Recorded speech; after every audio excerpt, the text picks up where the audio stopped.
kasih untuk Tuhan Immanuel, Tuhan beserta dengan kami. Terima kasih buat malam ini sampaikan pesan firman-Mu. Dan biar malam ini kami siap mendengarkannya. Terima kasih Bapa.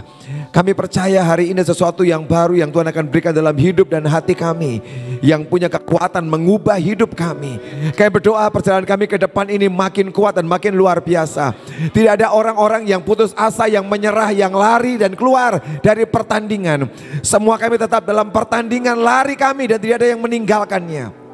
Terima kasih Bapa yang baik. Sampaikan pesan firman-Mu, roh hikmat, wahyu, pengertian untuk kenal Tuhan dengan lebih dalam diberikan buat setiap kami pada malam hari ini.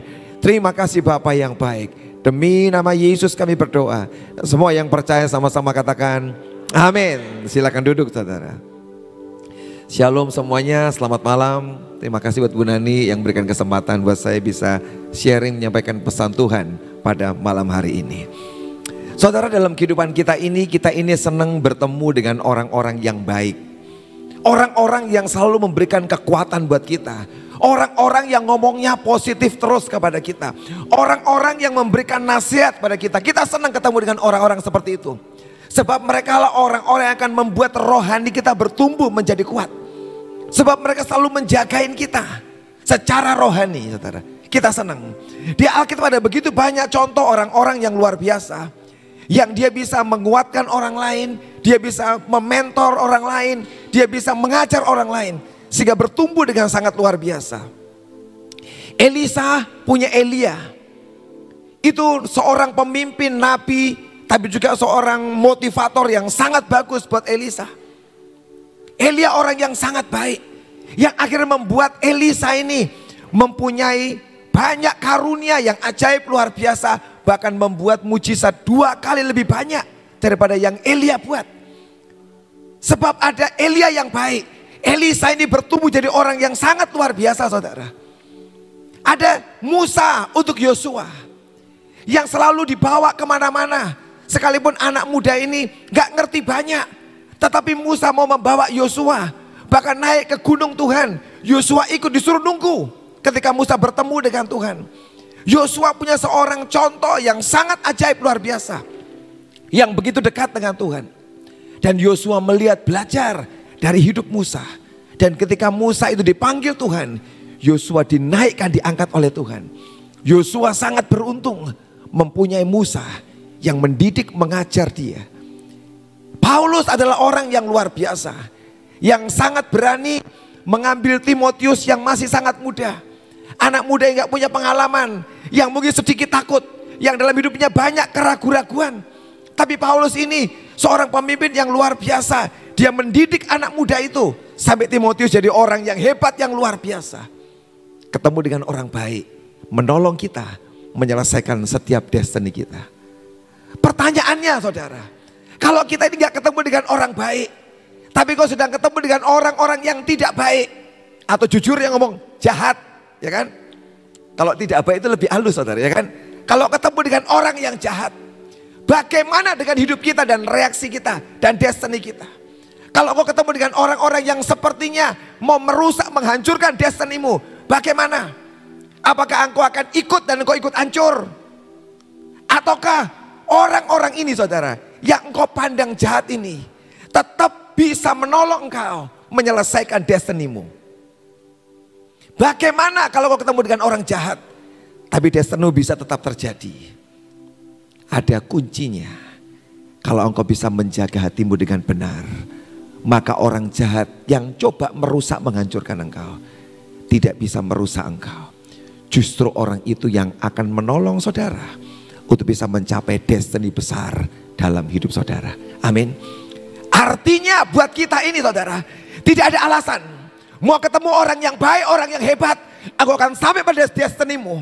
Ketemu dengan orang yang jahat, yang coba merusak hidupmu, engkau tetap akan sampai pada destinimu. Amin. Sebab kitalah orang yang paling bertanggung jawab untuk mengatur hati kita dan sikap hati kita. Kalau engkau bersama dengan Tuhan, engkau akan bisa tetap meraih destiny besar, destiny yang ajaib dan luar biasa dalam hidupmu. Kita akan buka firman Tuhan, Kejadian 37. Kejadian pasal yang ke-37 ayat 23 dan 24. Kejadian 37, 23 dan 24. Demikian firman Tuhan. Baru saja Yusuf sampai kepada saudara-saudaranya. Mereka pun menanggalkan jubah Yusuf, jubah maha indah yang dipakainya itu. Dan mereka membawa dia dan melemparkan dia ke dalam sumur. Sumur itu kosong, tidak berair. Saudara, Yusuf punya 11 saudara. 1 itu adiknya dan 10 yang lain adalah kakak-kakaknya.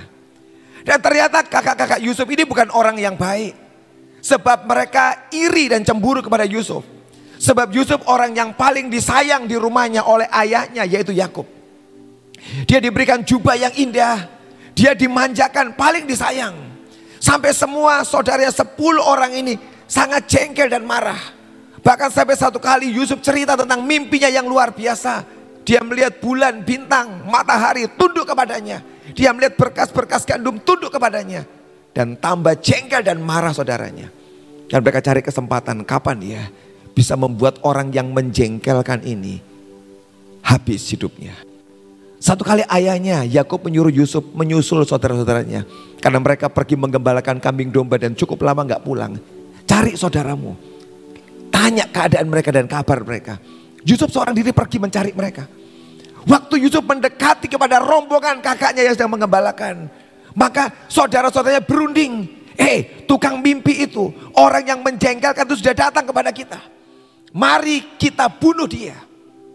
Itu rencana pertama seluruh kakak-kakaknya. Mari kita bunuh dia. Dan hari itu waktu Yusuf mendekat, ditangkaplah Yusuf. Dirobek pakaiannya yang maha indah itu.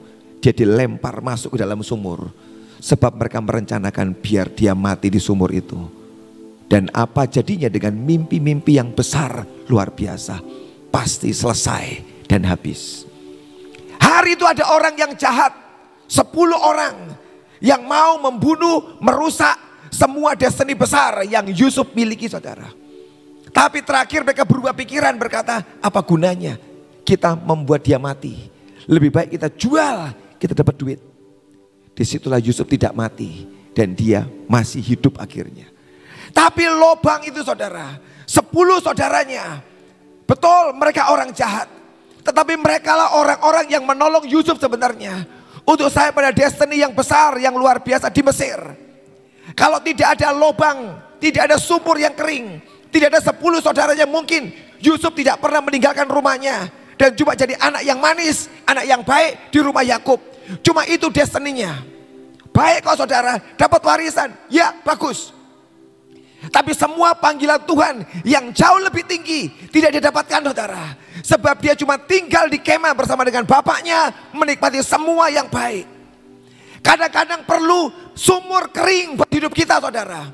Yang kita dimasukkan ke sana. Dan saudaranya tahu, inilah saat yang paling berat, yang mengerikan. Sampai Yusuf pernah berkata, merengek minta jangan buang aku. Di kitab lain diceritakan bagaimana dia dengan susah hati, dengan sangat pedih minta, jangan buang aku. Tapi hari itu semua harus terjadi saudara. Tapi justru 10 saudaranya dan lobang itu yang menolong Yusuf sampai pada destininya. Dia dijual di Mesir menjadi budaknya Potifar, masuk penjara.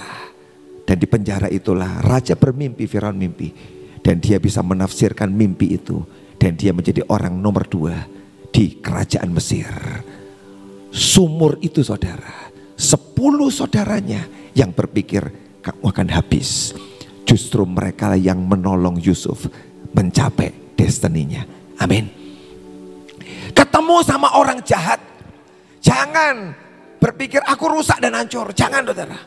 Kalau kau sedang bisa melihat dari sebuah sisi yang lain, sisi pandang Tuhan, dan kau bisa tetap menjaga hatimu benar di hadapan Tuhan, justru orang-orang inilah yang sedang menolong saudara mencapai destinimu.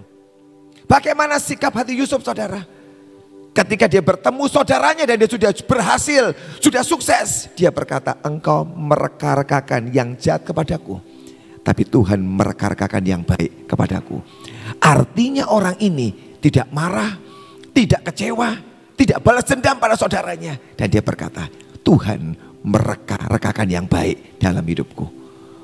Mungkin sumur kering itu saudara adalah diizinkan Tuhan terjadi dalam hidup kita.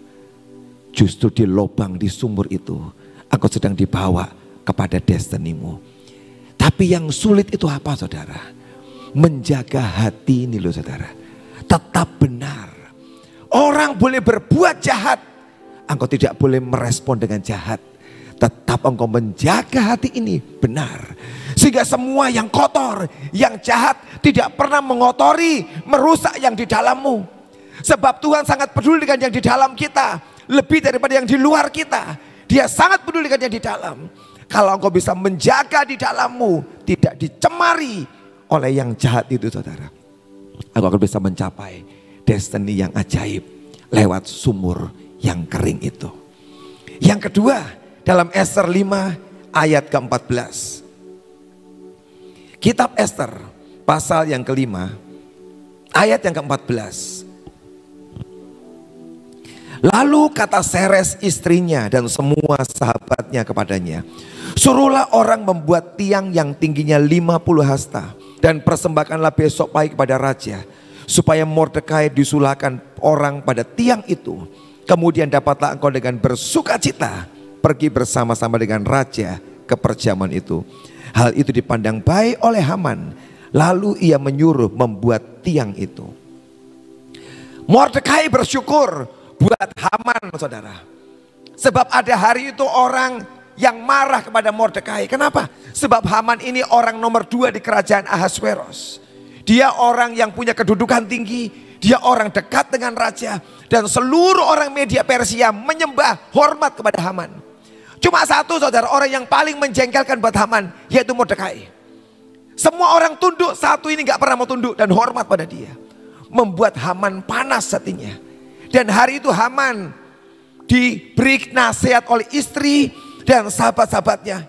Haman, kamu buat tiang sulakan, tiang gantungan yang tingginya gak tanggung-tanggung, 50 hasta, kurang lebih 25 meter saudara.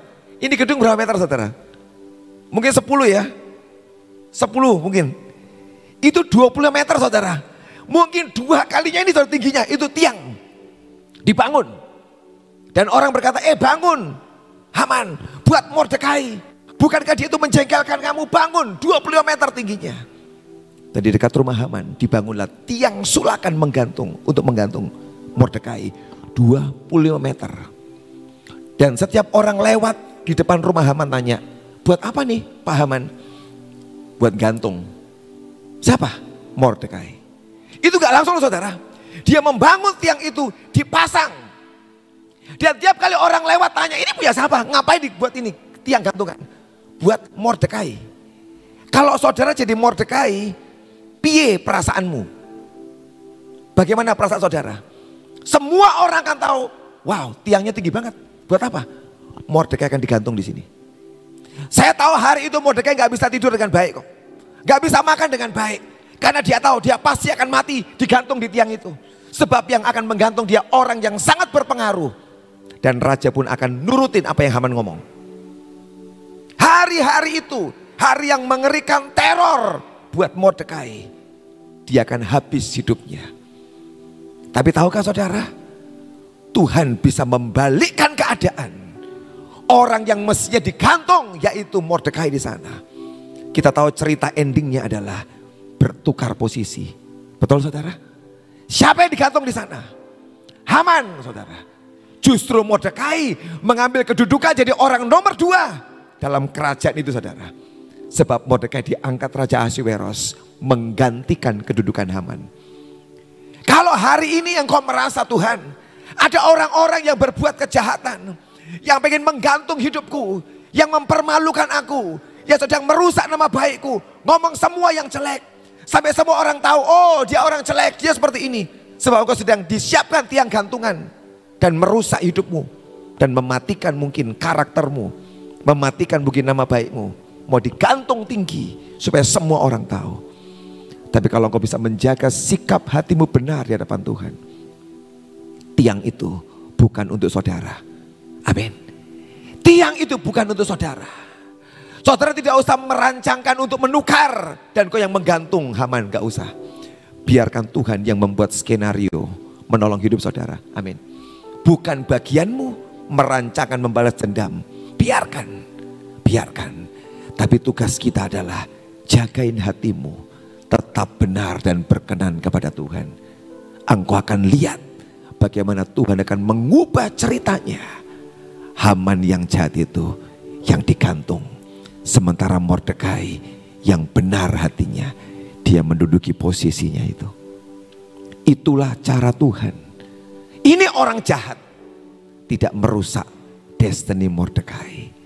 Seandainya Haman tidak ada, Mordekai cuma jadi orang biasa kok saudara. Esther betul menjadi ratu, tapi Mordekai cuma orang biasa. Gak ada istimewanya, cuma orang biasa. Bagaimana orang biasa ini mau diangkat Tuhan? Memang kadang-kadang melewati proses yang tidak enak, proses yang mengerikan, diintimidasi, ditakut-takutin. Tapi kalau dia berhasil menjaga hatinya, tiang itu mengangkat namanya tinggi. Tapi saya tahu tidak banyak orang yang mau kok. Aduh, lebih baik kita baik-baik sajalah. Tidak usah sampai kita mesti menghadapi tiang gantungan itu. Kita baik-baik saja. Dan mungkin hidupmu tenang, jadi orang biasa dan baik-baik saja. Sebenarnya baik-baik saja nggak sungguh-sungguh baik kok saudara. Sebab Tuhan pengen setiap kita itu dipromosi, diangkat tinggi. Amin. Tapi memang kadang-kadang ketemunya orang jahat. Tapi nggak apa-apa saudara. Orang jahat bisa dipakai Tuhan mengangkat engkau tinggi. Mordekai bersyukur ada Haman dalam hidupnya. 1 Samuel 19 ayat yang ke-10. 1 Samuel 19 ayat yang ke-10. Lalu Saul berikhtiar menancapkan Daud ke dinding dengan tombaknya. Tetapi Daud mengelakkan tikaman Saul, sehingga Saul mengenai dinding dengan tombak itu. Sesudah itu Daud melarikan diri dan luputlah ia pada malam itu. Daud adalah orang yang pernah bertanya pada Yonatan, anak Saul, aku ini salah apa? Aku ini salah apa? Kenapa Daud sampai tanya? Sebab Daud ini anak muda yang sangat baik saudara. Sebab ketika Raja Saul sudah ditinggalkan Tuhan dan setan masuk dalam hidupnya, dia kerasukan. Maka orang Israel mencari seorang pemain harpa, pemain kecapi yang baik untuk mengusir setan itu. Dan ditemukanlah Daud. Dan tiap kali Saul kerasukan, Daud bermain harpa, menyembah Tuhan. Dan setannya pergi dan Saul mengalami kelegaan. Ini orang yang selalu dipanggil datang ke istana, bermain harpa, mengusir setan.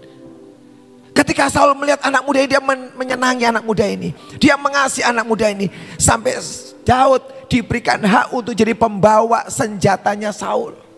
Saking baiknya anak ini, bawakan senjataku. Naik lagi pangkatnya, bukan bawa senjata. Dia diizinkan memimpin banyak peperangan dan selalu menang. Ini anak muda yang baik, yang setia saudara. Tapi satu kali Saul melemparkan tombak kepada anak muda ini yang sudah melayani dia, yang sudah menolong dia sekian waktu. Kenapa? Cuman gara-gara orang nyanyi bahwa Daud membunuh berlaksa-laksa dan Saul beribu-ribu. Hari itu Saul jengkel dan marah. Sejak hari itulah dia berusaha membunuh Daud. Dia melemparkan tombaknya minimal 2 kali kepada Daud untuk membunuh anak muda itu. Daud harus lari meninggalkan istana itu saudara. Tapi bagus saudara, ada Saul yang menolong Daud sampai pada destininya. Tombak itu saudara, itulah yang menolong Daud sampai pada destininya. Sebab tombak itu yang memproses Daud dalam pelarian. Dia ketemu dengan Tuhan, dia mengalami Tuhan semua. Sebab tombak itu yang pernah dilemparkan, tapi meleset dan tidak nancap pada Daud. Dalam pelariannya, Daud punya kesempatan saudara, untuk satu kali memakai tombak yang sama untuk dia bisa tancapkan kepada Saul. Sebab satu malam waktu Saul sedang memburu Daud, seluruh tentara Saul dan Saul tertidur. Dan di daerah itu ada Daud yang hari itu dia bisa dengan pelan-pelan mendekati Saul.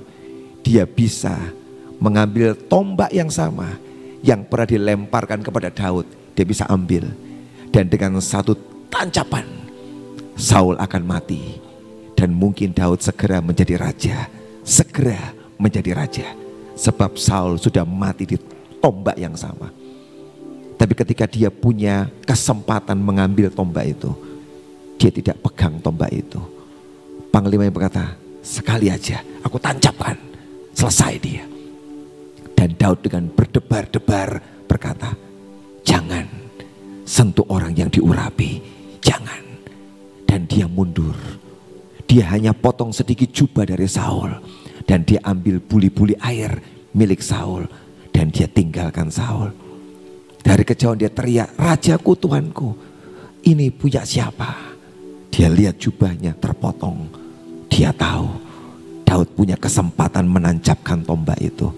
Tapi dia tidak buat. Seandainya Daud menancapkan tombak itu, tombak yang untuk melempar dia gitu, dia kerjakan yang sama. Mungkin nasibnya akan sama dengan Saul. Tapi dia menahan tangannya untuk menancapkan tombak itu. Dia menjadi raja yang dikenan Tuhan. Dia menjaga hatinya. Tapi saya tahu saudara, susah banget loh. Kalau punya kesempatan untuk membalas dendam, dan ini sangat bisa punya kesempatan balas dendam, sangat enak, puas hati ini kalau bisa menancapkan tombak yang sama. Apakah engkau ada di posisi yang sama seperti Daud hari ini? Ada orang menjahati engkau dan kau punya kesempatan yang sangat besar untuk bisa membalas perbuatannya. Apakah kau membalas orang itu, atau kau menahan tangan dan berkata, tidak Tuhan, aku tidak mengerjakan yang sama dengan yang dia buat dalam hidupku, aku tahan tanganku. Itu tidak mudah. Saya tahu tidak gampang buat Daud hari itu untuk dia mundur. Tapi hari itu Roh Kudus menolong dia, dibuat berdebar-debar dan dia mundur, tidak membuat yang sama. Tombak itu saudara yang dilemparkan pada Daud, yang menolong dia sampai pada destininya menjadi raja, menggantikan Saul. Tapi saya tahu semua yang dari Tuhan, semua yang dari surga tidak gampang kok saudara. Sebab kadang-kadang itu sebuah ujian yang sangat berat buat kita. Apakah engkau mau mentaati Tuhan atau mentaati perasaanmu dan keinginanmu? Itu sangat berat. Tapi bisakah engkau sedang mematikan semua kedaginganmu dan berkata, aku memilih yang dari Tuhan, aku milih yang dari Tuhan. Sekalipun mesti engkau nangis dan sakit rasanya, beranikah engkau berkata, Tuhan, aku pilih yang dari Tuhan. Walaupun sakit, tapi itu justru yang menolong saudara sampai kepada destinimu yang besar. Amin. Saul yang jahat tidak pernah berhasil membunuh Daud. Justru dia yang menolong Daud sampai ke tahta yang luar biasa itu. Keluaran 2 ayat 15. Keluaran 2 ayat yang ke-15. Ketika Fir'aun mendengar tentang perkara itu, dicarinya ikhtiar untuk membunuh Musa. Tetapi Musa melarikan diri dari hadapan Fir'aun dan tiba di tanah Midian. Lalu ia duduk-duduk di tepi sebuah sumur. Fir'aun adalah orang yang menolong Musa menyelesaikan destininya.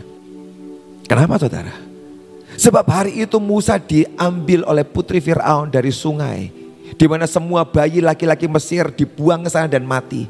Musa lolos sebab ditaruh di sebuah keranjang, dan putri Fir'aun melihat dia kasihan diambil. Sejak hari itu dia tinggal di istana. Mamanya Musa menyusui anak ini sampai dia cukup besar, dan dia diangkat anak oleh putri Fir'aun. Dia dididik dengan semua hikmat Mesir, dengan semua ilmu di Mesir, dengan semua kepandaian. Dia menikmati semua fasilitas Mesir, fasilitas istana. Dia punya kedudukan, dia punya harta, dia kaya, dia terhormat.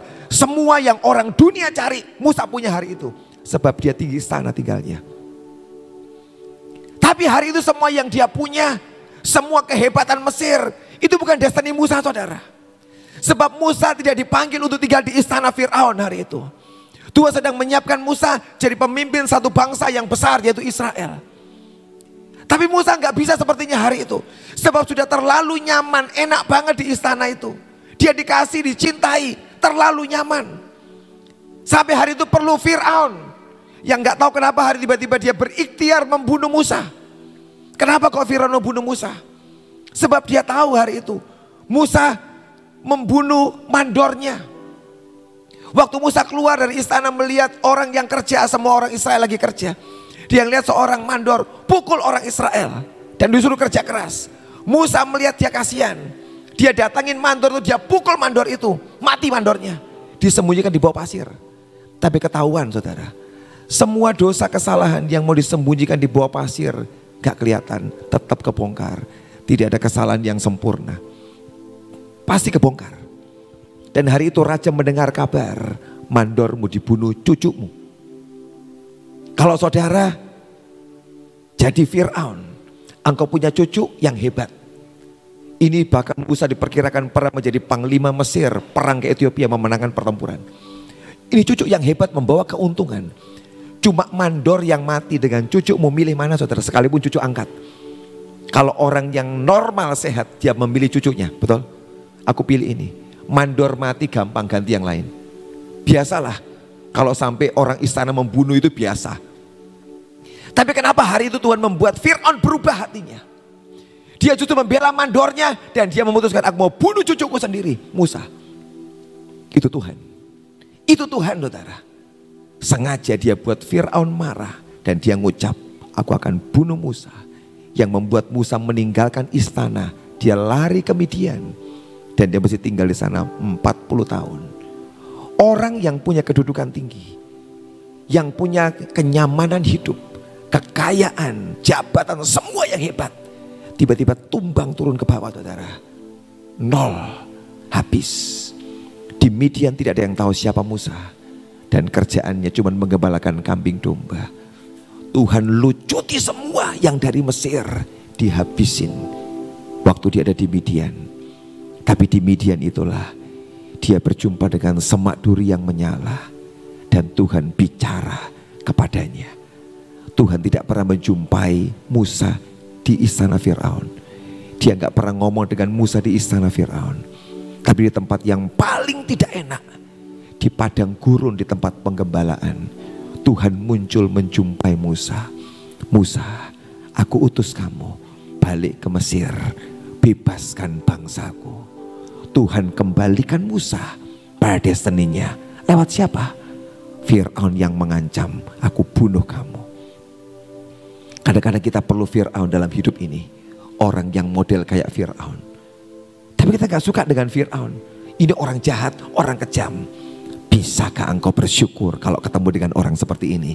Ketemu dengan Fir'aun, bersyukurlah. Mungkin itulah orang yang sedang menolong saudara mencapai destinimu. Dan Musa akhirnya balik ke Mesir. Dan ada begitu banyak mujizat yang dia buat karena Tuhan. Dan dia melepaskan bangsa Israel. Dia bawa mungkin kurang lebih 2 juta orang. Dia bawa sampai ke batas tertentu Jordan. Dan dilanjutkan Joshua masuk ke tanah perjanjian. Musa pemimpin satu bangsa. Seandainya dia cuma tinggal di istana Fir'aun, cuma dikenal di Mesir, dia cucu raja, cucu angkat, orang hebat, sudah selesai. Tapi orang Israel tidak pernah mengakui dia nabi Tuhan yang memberikan 10 perintah Allah.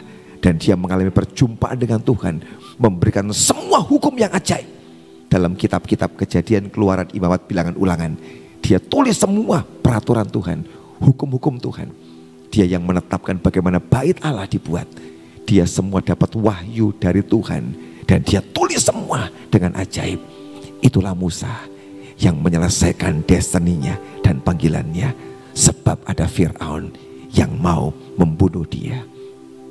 Kalau ada orang yang ingin membunuh engkau, membunuh apapun dalam hidupmu, mengancam engkau, membunuh engkau, kadang-kadang itu baik buat kita saudara. Tapi yang sekali lagi yang perlu kita koreksi, sikap hati kita. Apakah engkau marah, kecewa? Fir'aun bisa membuat banyak orang Kristen marah, kecewa, pahit kepada Tuhan. Bisa. Tidak selamanya engkau berhasil ketemu Fir'aun dan jadi orang baik, gak selalu. Engkau bisa dibuat pahit. Engkau bisa ketemu dengan Saul dan hatimu pahit. Engkau bisa ketemu dengan para Haman dan engkau marah, kecewa. Bisa kok saudara. Tapi kalau engkau coba melihat semua orang jahat itu dari sudut pandangnya Tuhan, maka engkau berkata, tidak apa-apa Tuhan, ini baik. Amin, ini baik. Dari mana lihatnya? Dari sudut pandang Tuhan. Jangan lihat dari sudut pandang kita. Izinkan dari sudut pandang Tuhan. Kejadian 27. Kejadian 27. Ayat 41 dan sampai 43. Esau menaruh dendam kepada Yakub karena berkat yang telah diberikan oleh ayahnya kepadanya. Lalu ia berkata pada dirinya sendiri, hari-hari berkabung karena kematian ayahku itu tidak akan lama lagi. Pada waktu itulah Yakub adikku akan kubunuh. Ketika diberitahukan kepada Esau anak sulungnya itu kepada Ribkah, maka disuruhnyalah memanggil Yakub anak bungsunya. Lalu berkata kepadanya, Esau kakakmu bermaksud membalas dendam, membunuh engkau. Jadi sekarang anakku, dengarlah perkataanku, bersiaplah engkau dan larilah kepada Laban, saudaraku ke Haran. Yakub punya Esau yang baik, saudara, yang menolong Yakub menyelesaikan destininya. Hari itu Yakub buat kecurangan dua hal. Dia mengambil berkat dan hak kesulungan, dan Esau begitu marah, dia berkata, aku akan membunuh dia. Ibunya Ribkah berkata, Yakub lari, kalau enggak kamu mati, lari. Dan hari itu Yakub lari meninggalkan rumahnya, kemahnya, saudara. Ini orang yang kita tahu cerita hidupnya. Dia orang yang suka tinggal di kemah. Ada dua saudaranya, Ishak punya anak dua, Esau dan Yakub. Yang satu suka ke padang berburu, yang satu suka tinggal di kemah. Yakub model suka tinggal di kemah, membantu mamanya. Tapi orang yang tinggal di kemah ini satu kali disuruh pergi meninggalkan rumah, ke padang, keluar gitu. Saudara, itu gak gampang loh, saudara. Semua yang dia suka, kenyamanan yang dia punya di kemah itu bersama dengan orang tuanya. Dia tinggal di sana, dia tenang, dia aman. Tiba-tiba ibunya berkata pergi. Dan berapa orang yang pergi, dia sendirian loh, saudara. Selama ini dia bersama dengan banyak orang yang mungkin mengasihi dia, mencintai dia, menyertai dia. Tenang di kemah itu. Tiba-tiba dia masih sendirian keluar dari rumah itu. Itu keadaan yang tidak enak. Sendirian. Dan mesti mengadakan perjalanan yang cukup jauh. Saya nggak tahu berapa lama, saya belum periksa, saudara. Dari tempat mereka tinggal hari itu sampai kembali ke Padan Aram, ke Haran, itu cukup jauh, saudara. Sebabnya itu di negara Irak dan mereka sudah tinggal di tanah Kanaan. Itu cukup jauh kalau jalan kaki, saudara. Mungkin perlu 1 minggu jalan kaki. Siang dan malam melewati semua perjalanan hutan yang menakutkan, yang mengerikan. Dan tidak ada orang-orang, saudara. Orang yang bisa nyaman hidupnya, tenang. Tiba-tiba masih jalan sendirian di tengah malam, di kegelapan, sendirian. Tapi itu harus, saudara, demi dia menyelamatkan hidupnya. Kalau tidak, dia akan dibunuh oleh Esau. Itu pilihan harus dia kerjakan. Tapi dalam perjalanan itu, saudara, dia sampai di Betel. Sampai di sana, dia tidur, dia mimpi. Dia lihat ada tangga dari surga turun ke bawah. Dan dia tahu ini gerbang surga. Dan disitulah dia tahu dia berjumpa dengan Tuhan. Di dalam kesendiriannya, gak ada siapa-siapa. Di dalam ketakutannya mau dibunuh, dia hari itu berjumpa dengan Tuhan. Pengalaman itulah yang awal perubahan dari hidup Yakub. Orang yang akan dibawa menjadi bapak satu bangsa. Dia berjumpa Tuhan. Dia mengalami perjalanan di Haran, ditipu. Dan dia akhirnya kembali lagi ke tanah Kanaan. Waktu dia kembali di Peniel, dia ketemu dengan Tuhan. Dia bergumul dengan Tuhan sepanjang malam. Kenapa? Sebab Esau, dia takut ketemu saudaranya karena dia akan dibunuh. Dia bergumul dengan Tuhan sepanjang malam. Dan terakhir Tuhan pukul pangkal pahanya. Malaikatnya berkata, lepaskan aku. Dan hari itu Yakub berkata, berkati aku dulu. Maka hari itu malaikat Tuhan yang adalah Tuhan sendiri juga hari itu berkata, namamu bukan lagi Yakub, namamu Israel. Disitulah bangsa itu lahir. Hari itu, saudara, di tengah dia sendirian. Sebab dia berkata, semua anak istriku nyingkir, biarkan aku sendiri bergumul di Peniel, bergumul dengan Tuhan. Dan dia diubah namanya Yakub menjadi Israel. Satu bangsa lahir di situ, saudara. Israel. Destiny orang ini jadi, saudara. Kenapa? Ada Esau yang mengancam dia. Seandainya nggak ada Esau, semua baik-baik saja. Yakub tinggal di rumah itu. Jadi orang yang baik, pewaris harta, orang yang hidupnya tenang, baik. Cuma itu, saudara. Apakah saudara hari ini cuma mau hidup baik-baik saja? Yang penting sudah enak. Setiap minggu persekutuan hari Selasa di Sion, puji Tuhan, sudah senang, Pak. Ada Bu Nani yang doain kami terus, puji Tuhan. Atau kau izinkan mungkin kadang-kadang muncul Esau dalam hidupmu yang berkata, ayo, ayo, tidak tenang-tenang.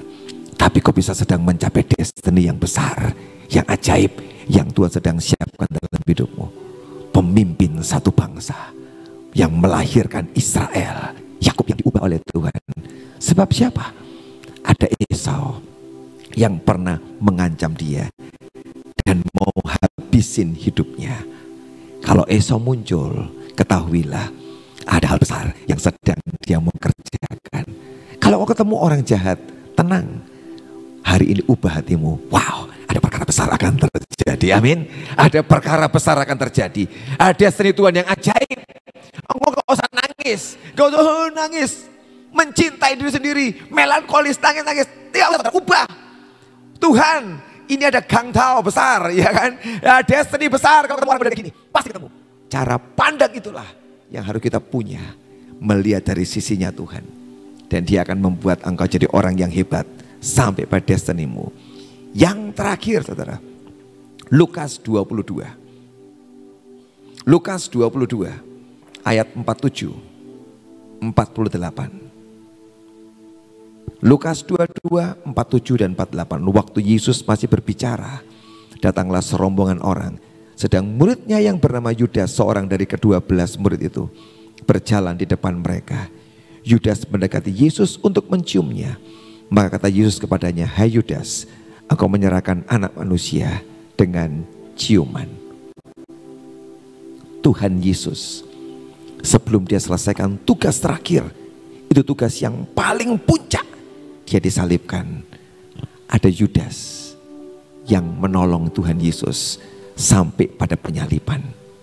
Malam itu Yudas dirasuk setan dan dia datang pada kepala imam dan semua imam besar ahli Taurat, tentara-tentara. Dia berkata malam ini dia doa di Getsemani. Mari kita ke sana, kita tangkap dia. Tidak harus Yudas kok saudara. Siapa saja bisa dipakai oleh setan hari itu. Tapi hari itu yang membuka hati adalah Yudas. Sehingga Yudas yang menjadi pengkhianatnya. Tapi buat Tuhan Yesus itu sangat menyakitkan. Orang yang dia didik 3,5 tahun. Orang yang dia latih yang bersama dengan dia. Justru malam itu mencium dia. Bukan ciuman kasih, tapi ciuman pengkhianatan. Menyerahkan Yesus kepada kepala imam. Dan orang-orang ahli Taurat, orang Farisi. Dan semua tentara Romawi. Untuk disalibkan. Buat Yesus sakit. Pak, apakah Yesus sakit? Ya. Sebab kita tahu dan mengenal dia adalah Tuhan 100%. Tapi dia juga adalah manusia 100% yang punya perasaan. Jangan dipikir Yesus gak punya perasaan saudara. Dia Tuhan kita.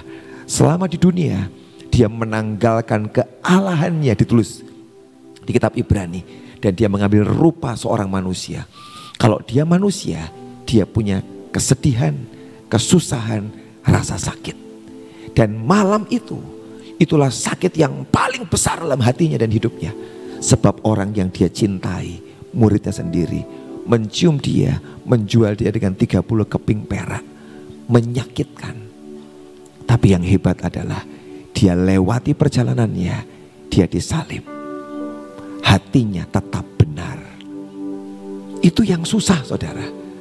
Dikhianati muridnya sendiri, tetap hatinya benar. Kenapa saya tahu hati Yesus benar? Sebab di kayu salib dia berkata, di antara dua penjahat dia berkata, Bapa, ampunilah mereka karena mereka tidak tahu apa yang mereka buat. Artinya dari Yudas, imam kepala, semua tentara, semua penjahat yang memaki dia, semua orang yang mengejek dia, yang memaki dia, dia berkata, ampuni mereka. Artinya apa? Hati Tuhan Yesus tetap benar.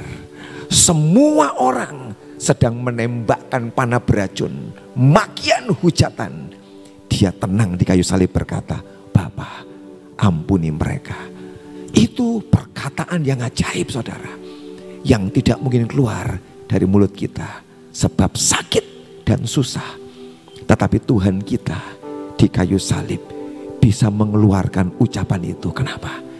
Dia menjaga hatinya di tengah semua tembakan kejahatan dari orang-orang ini, dia jagai hatinya tetap benar sampai di kayu salib. Itulah kenapa Bapa sangat meninggikan dia dan mengaruniakan nama di atas segala nama, sehingga semua lutut bertelut dan lidah mengaku. Sebab ini pribadi, ketika dia menjadi manusia, dia kerjakan tugasnya dengan sempurna, sekalipun kesakitan yang dia terima secara hati. Tubuh Yesus sakit, dipecuti saudara, disiksa, sakit. Tapi sakit yang paling kuat adalah di dalam hati sebenarnya. Kalau dikhianati, tapi dia berhasil menang atas pengkhianatan di kayu salib. Dan dia berkata, it is finished. Selesai, selesai, selesai. Saudara, bisakah kau bisa mencapai destiny hidupmu dengan sangat luar biasa? Sekalipun kau masih ketemu dengan banyak orang di sekitarmu, mungkin yang sedang tidak baik dan sedang jahat dengan hidup saudara. Tapi orang jahat tidak boleh merusak destinimu. Amin. Orang jahat tidak boleh menghentikan engkau dengan Tuhan. Saya sedih mendengar banyak cerita orang Kristen yang tinggalkan Tuhan karena mereka berkata, pendetaku jahat, mengecewakan aku, tinggalkan Tuhan. Teman pelayananku jahat, aku tinggalkan Tuhan. Orang-orang yang bersama-sama dengan aku, keluargaku, Kristen, tapi gak jadi contoh, aku tinggalin Tuhan. Engkau sedang berbuat kebodohan. Sebab orang-orang yang mengecewakan engkau sedang menghentikan destinimu. Saya berdoa hari ini, tidak ada orang yang berhenti destininya. Engkau bisa mencapai puncak destinimu. Sekalipun ketemu dengan keadaan dan orang yang jahat, tidak boleh merusak, menghentikan destinimu. Justru engkau dipacu makin kuat Tuhan. Aku harus selesai dengan sangat kuat. Seperti Tuhan kita berkata, it is finished. Aku selesaikan dengan luar biasa, mencapai destiny yang ajaib. Amin. Tutup Alkitab saudara. Mari kita berdiri sama-sama hari ini. Terima kasih Bapa yang baik. Terima kasih Bapa yang baik. Terima kasih Tuhan. Korada pasyandara payana maranama. Kirala pasyandara pakana masandanama. Jangan biarkan aku pergi, jangan biarkan aku berlari menjauh dari tahta kasih karunia yang kau beri. Mari naikkan pujian ini jadi doa kita malam ini.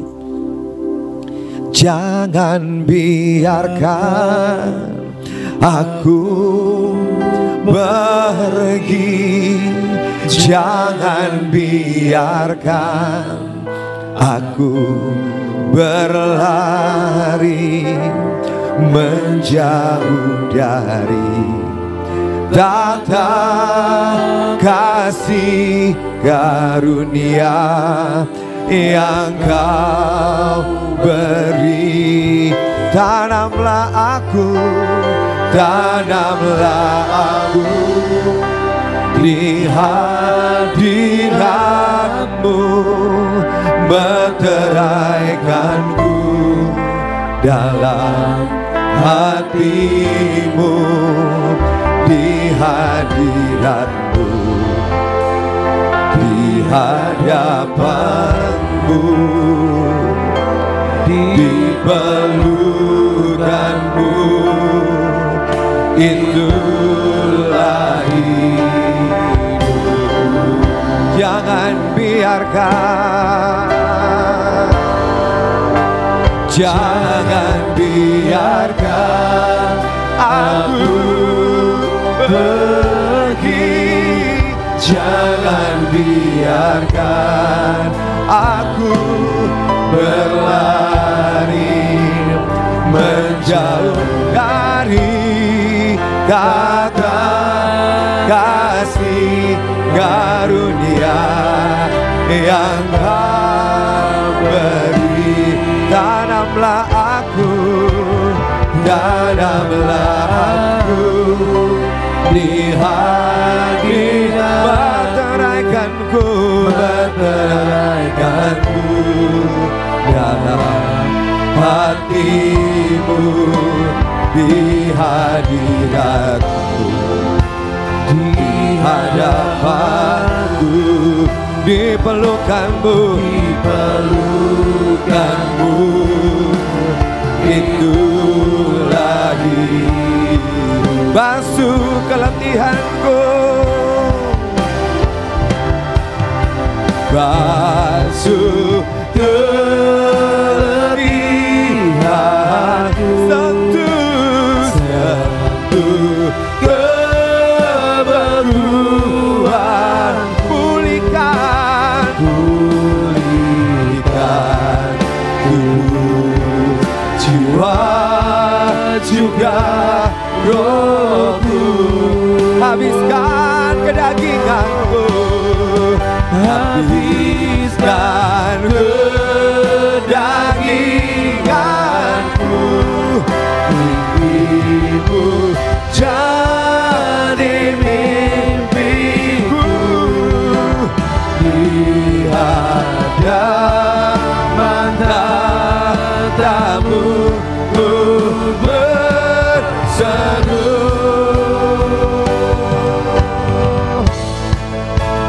Jangan biarkan aku pergi, jangan biarkan aku berlari menjauh dari tata kasih karunia yang Kau beri.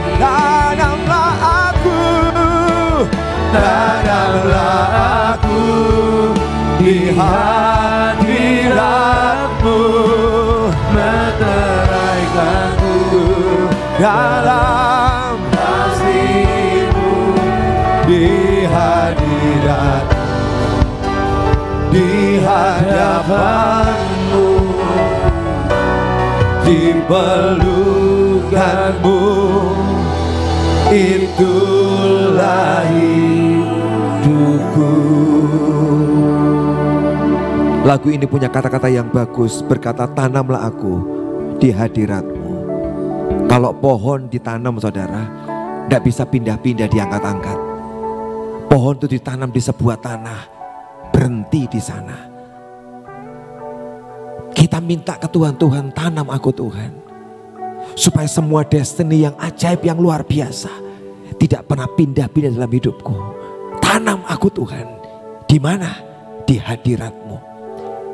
Meteraikan aku, seal. Semua meterai gak bisa dibuka sembarangan saudara. Yang berhak hanya orang yang berhak membuka meterai itu. Meteraikan hidupku Tuhan di hadapan-Mu, meteraikan aku. Sehingga tidak ada satu orang pun yang akan merusak destiny hidupmu saudara. Tidak akan merusak hidupmu. Sebab Tuhan yang memeteraikan hidupmu, dan hanya Dia yang berhak memegang hidup saudara. Tiap kali Dia memeteraikan hidup kita, Dia mau berbicara. Semua destiny hidupmu tidak boleh dibuka orang, tidak boleh dirusak. Dan Tuhanlah satu-satunya yang berhak atas hidupmu. Tanam aku Tuhan di hadirat-Mu. Aku tidak keluar dari sana. Tanam aku. Sekalipun mesti melewati banyak perkara yang buruk, yang tidak baik. Bertemu dengan banyak orang yang ingin merusak hidupku. Tapi Kau tahu meterai-Mu itu Tuhan, yang membuat aku tidak akan goyah. Sebab tidak bisa dibuka dan dipindahkan. Sebab aku termeterai. Terima kasih Bapa yang baik, terima kasih. Di hadapan-Mu, di pelukan-Mu, itulah hidupku. Basuh keletihanku, oh, oh.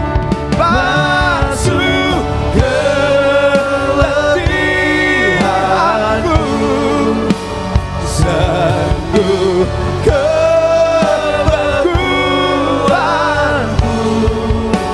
pulihkan tubuh, jiwa juga rohku, habiskan kedaginganku, habiskan kedagingan, mimpimu, mimpimu jadi mimpiku, di hadapan tamu ku berseru.